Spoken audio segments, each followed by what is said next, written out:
Frank, le dédomiseur. Oui. Salut, comment ça va? Ça va très bien, toi? Yes, de quoi tu jases ce matin? Ça brasse? Beaucoup de sujets? Écoute, ouais, ça brasse pas mal dans l'actualité. Ce matin, je t'entendais faire l'intro là, avant que tu me garoches en ondes. Et la première affaire qui me venait à l'esprit, c'est... Tu sais, quand tu essaies de tripoter des affaires, des chiffres, présenter des résultats d'une drôle de manière, tout ça, ça vous rappelle pas le début du commencement de la descente de la CAQ, vous autres, avec la conférence avec les duotangs, ouais, là, l'achalandage, puis finalement, vous autres, vous en aviez parlé, les journalistes ont fini par embarquer là-dedans. Concernant le troisième lien puis cartable de feuilles blanches de Gigi. Cartable de feuilles blanches, les trucs d'achalandage disant que là, il y avait moitié moins de monde. Finalement, les gens ont vérifié, fait ouais, c'est pas vraiment vrai, votre affaire. Et puis là, ils ont été obligés juste préciser, c'est pas des gens, c'est le ministère des Transports. Le ministère des Transports a contredit la ministre des Transports. C'est quand même une sauce brune assez bien épaisse, là.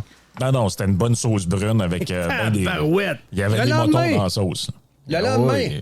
Ah non, c'est ça, il y avait des motons dans la sauce bien raide. Et là, ça a été le début de la fin, qui est le début de la fin. Le début d'une descente qui semble être un peu sans fin. Et là, on voit les résultats ce matin là, dans le journal. D'ailleurs, c'est un peu désagréable, là, l'espèce de striptease là, de sortir un sondage en 18 étapes. Ouais, on va vous donner juste la satisfaction, puis attendez à demain. Puis, en tout cas, moi, je... Ça, tu parles du sondage de la CAQ à matin? Oui, donner Christy des résultats du sondage. Là. Fait que là, les résultats, je les ai. Là, Léger vient de les mettre sur son compte Twitter. Ah oui? Parfait. C'est quoi? Ce sera pas long, là. Qu'est-ce que... c'est une vidéo qui est une publicité qui vient de partir, puis c'est beau, Frank, t'es de retour. OK. Ah, OK, bon. parfait. Parce que Frank est sur le même pote que l'ordinateur. Fait que des fois, il y a des pubs qui partent. Ah, OK. Bon, Frank, qui, Frank? Frank, tu y parles, là? Ah, OK. T'es sur le même ordinateur? Oui, c'est là-dessus. OK, parfait. C'est pas grave. Okay, ça me dérange pas Donc, pantoute. OK, sur le site Léger. Je vais aller sur le site de Léger. Ça vient de sortir. Qu'est-ce qu'on apprend? Donc là, moi, je suis sur son compte Twitter à Jean-Marc Léger. Là, on voit les résultats. La CAQ est en baisse de 4 à 30 %. Le PQ, imaginez-vous donc, la Miata est en feu. On est à 26 %. Oui. Le Parti libéral à 15, QS à 15 et les conservateurs à 12. C'est dans l'édition papier aussi ce matin. C'est dans l'édition papier. Avec le graphique de la descente de la CAQ, c'est la familiale au relais depuis 2020. Donc, 2020, c'est-tu la pandémie, ça, 2020? Non? C'est pas mal, on est pas mal là. Donc, l'histoire d'amour avec le point de presse, on est au pic, mais là, ça descend en pente de ski familial. Il y a des petits soubresauts. Un sondage, c'est comme un graphique à la bourse, là, quand ça descend, ça peut descendre de manière graduelle, mais c'est inquiétant. C'est inquiétant anti-péché. Quand tu vas voir les détails, ça confirme un peu ce que je t'avais dit. Parce que le sondage a été fait quand? Le sondage a été fait le 27 et le 30 octobre. Du 27 au 30 octobre, donc dans les derniers jours. Et c'est quoi que je vous ai dit la semaine passée dans la chronique? Je vous ai dit PSPP, que c'est patente de pays imaginaires, puis le plat, ce que tu appelles le plat de bonbons. C'est Paul Saint-Pierre, plat de bonbons, est en pleine montée. Ce qu'il fait, c'est qu'il fait un appel au Caribou de revenir à la maison mère. Et regarde, j'ai les détails ventilés du sondage par groupe d'âge. Ah, ben ça, j'aime ça. Ça, je les ai pas. Est-ce qu'on en fait un phénomène Paperman? Ben, là, moi, ce que je vois, c'est le PQ qui est rendu à 31 % chez les 55 ans et plus. Là. Voilà. L'effet Paperman. Tu sais, et ça, c'est directement relié à un pompage en règle de la part de Québécois. Ben oui. On va se le dire. Là. Nous autres, on avait commencé à en parler pendant l'élection. On l'avait vu aller. Là, oui, est-tu bon? Il a gagné tous les débats. C'est le meilleur. Dommage que les Québécois, ils n'ont pas encore compris. Puis là, ben, tranquillement, pas vite. Une chronique de Bas-Côté, un autre de Richard Martineau. Puis là, on pompe ça, puis on pompe ça. Puis là, hier, je voyais, je te l'avais envoyé aussi, Thomas Mulcair qui disait, il me fait penser à Jack Layton. Ben oui, il me fait penser à Jack Layton. À part la maladie, à part la canne, moi, finalement, c'est pas Jack Layton partout. Ouais, c'est ça. À part la maladie, à part la canne, à part le pinch, à part les idées, à part le swag, à part tout, finalement. Finalement, il y a autant rapport que moi, j'ai de la rapport avec Neil Young. Ouais, c'est ça. C'est à peu près le même genre d'affaire. Neil Young, sauf que. Et que dire des chroniques, mon cher Frank, ce matin, il y en a une belle. José Legault, l'indépendance sans sacrifice de Paul Saint-Pierre, plat de bonbons. Ça, c'est comme dire à une femme... Voyons donc, accouche, il n'y a pas de douleur. Oui. C'est ça. Ouais, il y a de la douleur. Ce que me disent les femmes, en général, ça fait mal. Et humblement, les femmes supportent ça. Tu sais quoi? Les hommes ont des trop chochottes. C'est vous autres, les femmes, le sexe fort. On est fiers de vous autres, les femmes. Mais ce qu'on est en train de dire avec plat de bonbons, c'est faire souveraineté, voyons donc. Pas de problème avec ça. Il y a des ballons, puis les gens vont faire du bénévolat. Les gens vont faire du bénévolat au lendemain du oui. Puis même on va abandonner l'armée du salut, on va abandonner la Saint-Vincent-de-Paul, on va tous s'en aller pour l'État québécois. Avec des petits jumpsuits avec le fleur de lys dans le dos. Là. L'armée plat de bonbons, en train de ramasser du papier à terre. C'est de la pure connerie. Ben, t'as vu d'ailleurs, en fait, je sais pas si vous l'avez vu, mais le premier ministre a reçu Lucien Bouchard à son podcast. Il faut travailler. Oui, c'est ça. Travailler pas assez. C'est la cour du roi Péto ici. Non, mais il avait dit, et là, il a dit, lui, il dit non, il n'y a pas de soft landing avec un party le jour. Il dit ça va être dur, puis ça va être très dur. Oui, on va l'entendre dans Légion tantôt. Ben oui, ben ça, c'est ça. C'est Frankie qui...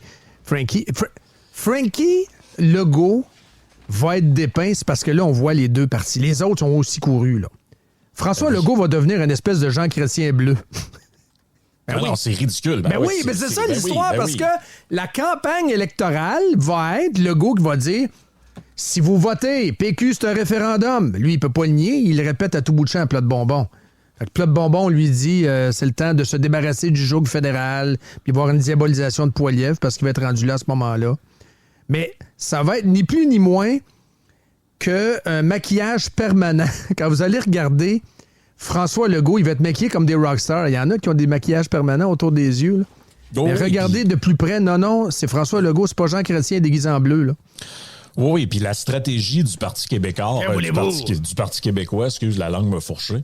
La stratégie du Parti québécois là-dedans, est assez bonne. C'est-à-dire de pousser François Legault à jouer le rôle de Monsieur Canada. C'est une stratégie qui est quand même drôle parce que le bonhomme, il est pas du tout à l'aise dans ce rôle-là.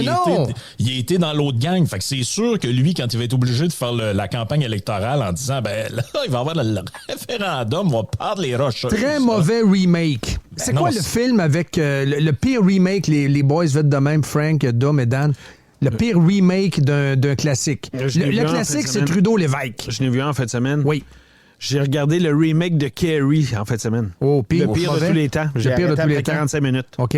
Toi, Frank, le pire, c'est lequel? C'est pas pire. Le pire, c'est quoi, toi? Le pire? Pire remake? Ouf. Je te dirais là, que la version américaine du film Intouchable, c'était assez mauvais, merci. Oui, t'as raison. OK. Oh, ça, c'était comme, c'est pas obligé. Là, mais le pire, donc, ça va être plat de bonbons contre Legault. Legault dans le rôle de Jean Chrétien et plat de bonbons dans le rôle de Jean Charest, si tu veux, si tu parles de celui de 95. Là. Ça va être assez spécial, là. Non, regarde, ça va être incroyable, mais tout ça pour pas dire Jean Charest, le Lucien Bouchard, pardon. L'autobus, l'autobus à 95. Prenez celui que vous voulez, le Parizeau, Dumont ou Lucien. Ah oui. Mais c'est celui qui, je le répète, là, ça va être ça qui va arriver. Celui qui va jouer le rôle de Jean Chrétien s'appelle François Legault. C'est capoté. Très mauvais remake. On est dans un mauvais jour de marmotte. Là. Et ceux qui se font damer le pion là-dedans, qui sont complètement absents et dont le leadership est à zéro, là, c'est le Parti libéral du Québec. Parce que moi, ça faisait longtemps que je disais, et je me suis un peu trompé là-dessus, je disais le seul moyen que les libéraux revivent, c'est si le PQ remonte. Mais ça n'a même pas l'air d'avoir d'effet. Ça n'a pas marché ton affaire. Ça n'a même pas l'air d'avoir d'effet parce qu'ils sont tellement pas bons qui n'ont même pas l'intelligence de sauter là-dessus. Parce que normalement, c'est supposé d'être le refuge des fédéralistes, c'est supposé d'être le Parti libéral. Alors. Ben là, ça n'a pas l'air. En tout cas, pour l'instant, ça ne lève pas encore. Distribution aux consommateurs. Ben, c'est ça. Regarde sur YouTube comment ça a viré. C'est distribution aux consommateurs. C'est en train de mourir. Mais l'autre fait saillant, et je me permets de m'en régaler un petit peu, c'est GND qui baisse. Il n'est pas aimé. Il est quasiment à égalité avec Duhem. Duhem qui est un phénomène régional. Mais GND, il est supposé de passer à la gratte dans l'est de Montréal. Il est à 15 et Duhem à 12, selon le sondage de ce matin. C'est QS, ça fait 15 ans qu'ils sont à 12. Ouais, c'est ça. Puis à 10, là. Avec le maudit d'idée folle. un moment donné, il faut que tu allumes que ces idées-là, tu as atteint le plafond de verre. Là. Tu peux pas aller plus haut que ça avec ça. Hey, écoute, petite affaire à mentionner. Oui, en conclusion. En conclusion, faut absolument le mentionner. Je sais pas si vous vous rappelez, puis Donald Charette en a parlé aussi, mais j'avais fait une chronique avec vous autres en juin passé sur la loi sur l'expropriation. Tout à fait. Bon article dans la presse hier avec un avocat qui a dénoncé ça. Là. Ben là, c'est ça. Là, ils viennent de se réveiller. Là. Tout d'un coup, là, on vient d'allumer qu'il y a quelque chose. J'en ai juste parlé au mois de juin. Oui. On est rendu au mois de novembre. Là. C'est quand même assez spécial, pareil. Là. Et là, il y a un cabinet d'avocats qui sort pour nous dire que là, t'attendais un peu. Là. Il dit, et je cite le texte, c'est écrit dedans, une réforme qui s'inspire du communisme. Et c'est pas n'importe quel cabinet d'avocats. Là. Non. Les gens vont penser, c'est ça, c'est un avocat de ça. Attendez, c'est l'un des plus grands cabinets au Québec. C'est Fasken. Ah oui, c'est Fasken. Anciennement Fasken-Martineau. 950 avocats ouverts depuis le début des années 80 à Québec. Un gros cabinet à Montréal aussi. C'est gros, là. Et il souligne exactement tous les points que je vous avais mentionnés à ce moment-là, à savoir, par exemple, le fait que l'expropriant ne peut plus à compenser les dommages causés par les travaux lors d'une expropriation. Vous avez toutes sortes de droits qui sont limités là-dedans. Les villes, la demande qu'ils faisaient dans le projet de loi, c'était d'avoir plus de latitude pour faire ce qu'on appelle des expropriations déguisées, là, comme ce qu'il y a eu dans le coin de Saint-Augustin avec un couple qui a acheté une maison, puis ils se sont ramassés que là, en fait, qui a acheté un terrain, tu te ramasses, tu peux plus construire de maison dessus. Ah, pourquoi? On a changé le zonage, là. Mais ça, normalement, tu peux avoir des recours légaux contre la municipalité, puis ils peuvent être obligés de te dédommager. On appelle ça de l'expropriation déguisée. Et là, finalement, de ce qu'on comprend dans le projet de loi, ils voudraient... on est toujours un peu à mi-figue. Tu prends ce qu'on te donne. Ouais, mais moi, je pourrais vendre à 450 000 la valeur du marché. Tu prends ce qu'on te donne et tu te débarrasses. Ben oui, c'est carrément du communisme. Avec des arguments débiles du genre, ouais, mais il faut pas que la personne expropriée s'appauvrisse ou s'enrichisse. Ben pourquoi faut pas qu'elle s'enrichisse? Tu me voles mon bien, c'est bonac. Tu me voles mon bien, mais j'ai payé une maison il y a 35 ans. Moi, toujours bien m'enrichir un peu. Ouais, c'est ça. Moi, toujours bien m'enrichir un peu. Moi, je veux pas partir d'ici. Toi, tu me jettes dehors. C'est complètement débile.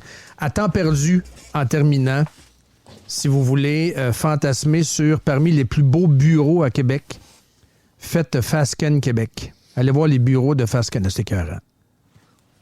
Quasiment le goût de me faire poursuivre pour aller là, pour aller me faire interroger par un avocat. Ouais. C'est débile, là. C'est à côté de la gare du Palais. Quand vous êtes à la gare du Palais, regardez en haut, vous avez comme des terrasses et des vitres, là. C'est un bureau vitré absolument exceptionnel. Il manque juste un spa sur la terrasse avec un barbecue. Je sais pas. J'aimerais savoir un avocat, là, il me semble, ça a l'air le fun, en tout cas, avec des beaux divans, je regarde ça. Ouais. OK, hey, salut, mon Frank. Yes, ciao, salut, bye. Ça a l'air beau, les bureaux. Toujours des beaux bureaux d'avocats. On en avait des beaux bureaux d'avocats ici, avec M. Jolicoeur. On est tout seul un peu, dans notre building soviétique. Ouais. On est comme en USSR. C'est ça. Mais on attend quand même qu'on soit à Nantes avant de faire les tests d'incendie. Ouais, tests d'incendie. Je l'ai encore de travers, ça. Ouais, hein? Oui. Dis-les. Ben, je l'ai dit. Nomme-les, dis-les. Ah non, je l'ai dit. Il commence les tests d'incendie à minute où on entre en onde. Ouais, je sais. Pas question de faire ça une demi-heure avant. C'est du troll. Ils veulent te troller. Puis quand je leur ai dit, ils m'ont dit, on fera quand même pas ça de nuit. C'est très bon.